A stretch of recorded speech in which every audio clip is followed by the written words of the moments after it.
You know, man, my life has often felt like an 18-wheeler going downhill through the mountains without any brakes.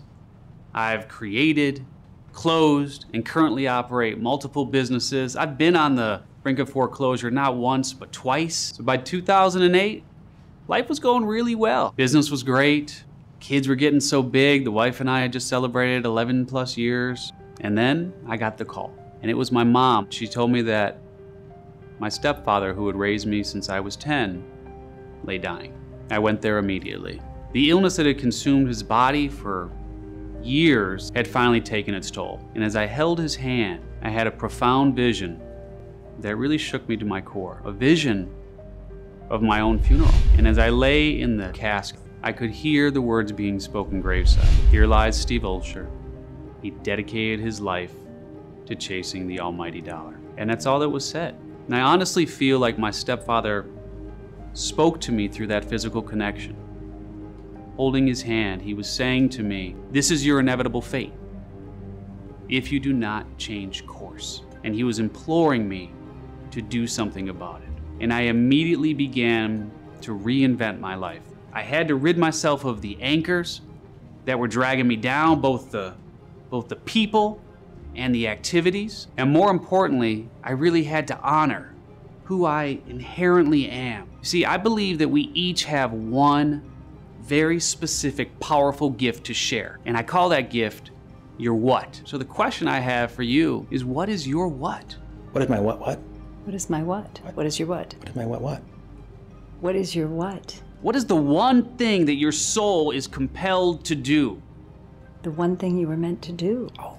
And once you can answer that question, I promise you, everything else will fall into place. And once you begin pursuing your what with reckless abandon, it's amazing what happens. Things that used to bother you will carry a lot less weight. You'll be fired up to jump out of bed every morning, and there just won't be enough hours in the day to accomplish your objectives. There's really only two types of people. Those who meander through life and never really get to where they were predestined to go, and those who choose to live their passion. And choosing to live a life filled with passion is your key to shifting from being awake to being alive.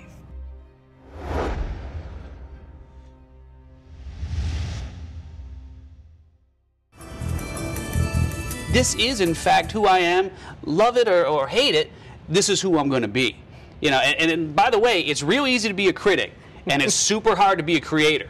I mean, you have got to be willing to be a creator. And be honest. I mean, when you start to step out into that thing to pursue your what, there are going to be some people who discourage you. There are going to be some people who call you crazy. Yeah. There are going to be some people who don't like it and all of that. But you've got to be willing to stay the course. But you know why? Because you make them uncomfortable, period. Right. Because when you don't fit that little mold that they try jamming you into, they get hurt. I know, right? Exactly. So, all right, so you've given us a couple steps. Anything else we need to know? Because we got about 30 seconds before we have to wrap up here, Steve. You may have to go farther back in your life to reconnect with what your what is. Maybe you were little and you loved to paint. Your favorite color was blue. Your mama's favorite color was white. So all of your paint was blue and all of her carpet was white. And one day the two met.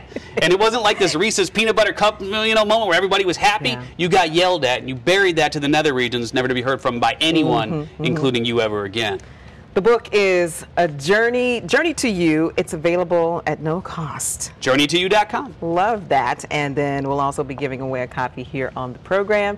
Thank you, Thank Steve, you very much. I really appreciate. I love your passion. I appreciate you. I am so pleased to have Steve Olsher here. He is a reinvention expert, for real, because he wrote a book called A Step-by-Step Guide to Becoming Who You Were Born to Be, and he has the t-shirt to prove it. It was the best-selling self-help book in 2010, which is a huge thing because there's a lot of self-help books out there. There are. It was actually named Best Self-Help Book of the Year in 2010. I wish it was the best-selling one, but it was named we got a little while before I catch up to Deepak and some of those other guys. Yeah, you know, Deepak, he's been doing it a while, but I'm into the journey to you because you're like a regular guy and you figured out how we can find what's our what.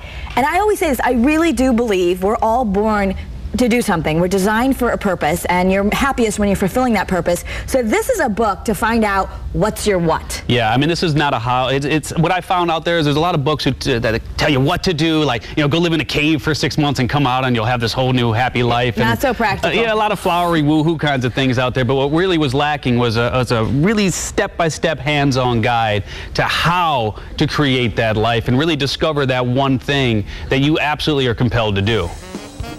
And this is Steve Olsher. He is our guest host today, sitting in for Katrina, author of Journey Into You. And we're talking about discovering your what? Discovering your what? Right. Your what? Yeah. So that's the question. Once you can answer the question of what is that one thing that you're really compelled to do, everything else falls into place. Huh. How do you do that? How do you do that, right? Well, the good news is you can do it through Journey to You, a step-by-step guide to becoming who you were born to be. By the way, if you go to SteveOlsher, OLSHER.com, free books for everyone. No questions asked. Just go to SteveOlsher.com. And you can sell them at your garage sale. There you go. Wow, no. Get it first, though, at least. Yeah. So, does the what ever evolve and change as you go through life? Oh, absolutely. I mean, it's organic. It continually evolves, and if it doesn't, then you're being stagnant. You don't want to be one of those roller coasters that just kind of goes around the track like this and gets back, and you're like, okay, get off the track. I mean, you want to be like, you want to be polarized, and your what's going to change. But for most people, inherently, we have one thing, in fact, that we were put here to do, and it's simply a matter of just heeding that inherent blueprint,